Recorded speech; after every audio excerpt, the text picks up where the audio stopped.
Assalamualaikum warahmatullahi wabarakatuh. Saya Nevia Waalaikumsalam. Aura Saskia Mifta dengan NIM 241. Saya Nurfalia Syukur dengan NIM 267. Di sini kami akan mempresentasikan mengenai Renaissance dijadikan sebagai tonggak filsafat modern. Next. Jadi pada slide pertama, di sini kita akan bahas tentang latar belakang. Jadi Renaissance, seperti pada pembahasan pertama, Renaissance muncul pada abad pertengahan. Jadi, dapat disimpulkan bahwa Renaissance adalah masa gerakan perubahan di Eropa yang terjadi di abad ke-14 hingga abad ke-17 Masehi, di mana masyarakat berusaha untuk mempelajari kembali nilai-nilai humanisme yang sudah ada sejak zaman Yunani kuno. Pada masa ini muncul sebuah istilah di mana Renaissance Man atau manusia Renaissance yang menekankan bahwa manusia itu bisa melakukan apa saja yang ia mau bila memang berkeinginan. Pemikiran itu muncul karena adanya dorongan yang memicu, yang kemudian membuka lembaran bagi Renaissance. Pada pembahasan kedua dibahas bahwa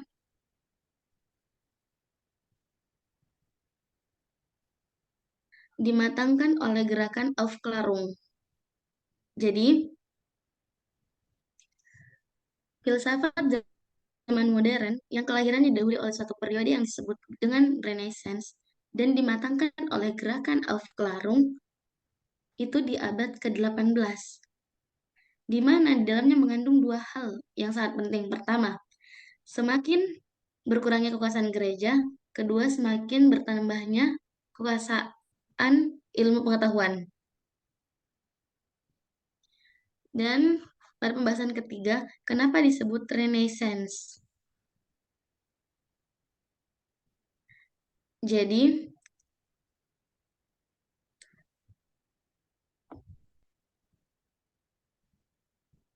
Renaissance memiliki arti baru, yaitu sebuah pemikiran yang menganalisis tentang kekinian atau sekarang, subjektivitas kritik, hal yang baru, kemajuan, dan apa yang harus dilakukan pada saat ini.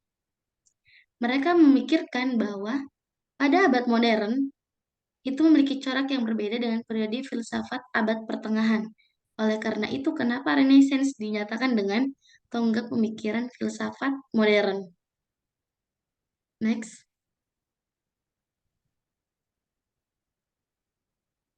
Jadi di sini dibahas tentang tonggak pemikiran filsafat modern. Pertama, terlahir kembali. Terlahir kembali karena pada masa itu, di mana Eropa, mereka berkat kata terlahir kembali, mereka semakin menemukan gagasan humanisme dan juga ilmu pengetahuan. Penyebaran ini dapat terjadi dengan luas karena adanya temuan mesin, yaitu mesin cetak, yang membantu persebaran ilmu pengetahuan. Yang kedua, menjadi rujukan bagi ilmuwan teknologi yang berguna. Jadi, tonggak awal kemajuan masyarakat Eropa pada masa Renaissance ditandai dengan kemunculan masyarakat yang mulai menggunakan penalaran mereka untuk berekspresi dan berkarya. Dari situlah muncul teknologi-teknologi yang tadi saya sebutkan, salah satunya mesin cetak. Di pembahasan ketiga ini, berkembangnya ilmu pengetahuan seiring berjalannya waktu. Jadi dengan majunya intelektualitas masyarakat yang terus mendukung, banyak tokoh-tokoh yang muncul dengan karya-karya yang keren, dengan karya-karyanya mereka yang mereka ciptakan sendiri, di mana gerakan perubahan ini membuat dunia lebih memahami tentang apa itu teknologi, apa itu ilmu pengetahuan. Next. Lalu di sini ada ciri-ciri Renaissance. Yang pertama ialah berkembangnya ilmu pengetahuan di Eropa. Pada masa ini, masyarakat banyak mempelajari karya filsuf dan ilmuwan kuno zaman Yunani Romawi, sehingga pemikiran humanisme dan rasionalisme sangat berkembang. Temuan mesin cetak pada masa ini mempermudah persebaran ilmu pengetahuan. Yang kedua ialah berkurangnya pengaruh gereja Katolik Roma. Sebelum masa Renaissance, gereja merupakan salah satu pihak dominan yang memegang kekuasaan tertinggi.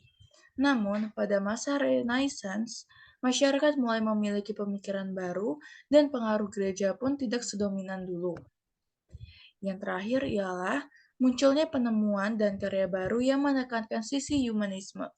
Ada begitu banyak aspek yang berkembang pada masa Renaissance, mau itu aspek budaya, seni, politik, filsafat, dan sains. Semua ini karena adanya pemikiran humanisme yang fokus studi dari sisi manusia. Lalu, ada tokoh-tokoh Renaissance. Yang pertama ialah Leonardo da Vinci. Leonardo da Vinci ialah salah satu tokoh Renaissance yang paling sering disebut karena karya dan kontribusinya di bidang seni, sains, musik, penemuan, serta literatur. Sebagai seniman dan ilmuwan, Leonardo da Vinci benar-benar mempresentasikan manusia Renaissance yang bisa melakukan apapun. Hal itu bisa dilihat dari karya-karyanya yang meliputi berbagai bidang. Yang kedua, ialah Nicola Machiavelli, seorang diplomat Italia yang dikenal sebagai bapak filsafat politik modern. Ia berpandangan bahwa hukum adalah alat untuk mempertahankan kekuasaan oleh sebab-sebab alasan yang timbul dari negara region di Stato. Alasan-alasan tersebut menjadi moral dan hukum sesuai tuntutan politik setiap zamannya. Yang ketiga ialah Jean Bodin. Jean Bodin adalah seorang sarjana hukum dari Perancis pada zaman Raja Henry keempat yang terkenal dengan teori kedaulatan. Sebagaimana semboyan Romawi kuno bahwa penguasa tidak tunduk pada undang-undang, Jean Bodin mengatakan kedaulatan negara Perancis adalah milik raja untuk membentuk hukum bagi rakyatnya. Lalu yang terakhir ialah Thomas Hobbes. Seorang filsuf dari Inggris yang mencetuskan pemikiran tentang kontrak sosial, ajaran Homo homini lupus, penulis buku Leviathan, dan idiom tentang peperangan sebagai penghancuran kehidupan seluruh manusia. Lalu dampak Renaissance itu sendiri ialah yang pertama, tumbuhnya kebebasan, kemerdekaan, dan kemandirian individu. Yang kedua ialah berkembangnya ilmu pengetahuan, teknologi, seni, dan budaya. Yang ketiga, runtuhnya dominasi gereja. Dan yang terakhir, menguatnya kedudukan kaum borjuis, sehingga mereka tumbuh menjadi kelas penguasa. Sekian presentasi dari kami. Terima kasih dan mohon maaf jika ada salah kata. Wassalamualaikum warahmatullahi wabarakatuh. Waalaikumsalam warahmatullahi wabarakatuh.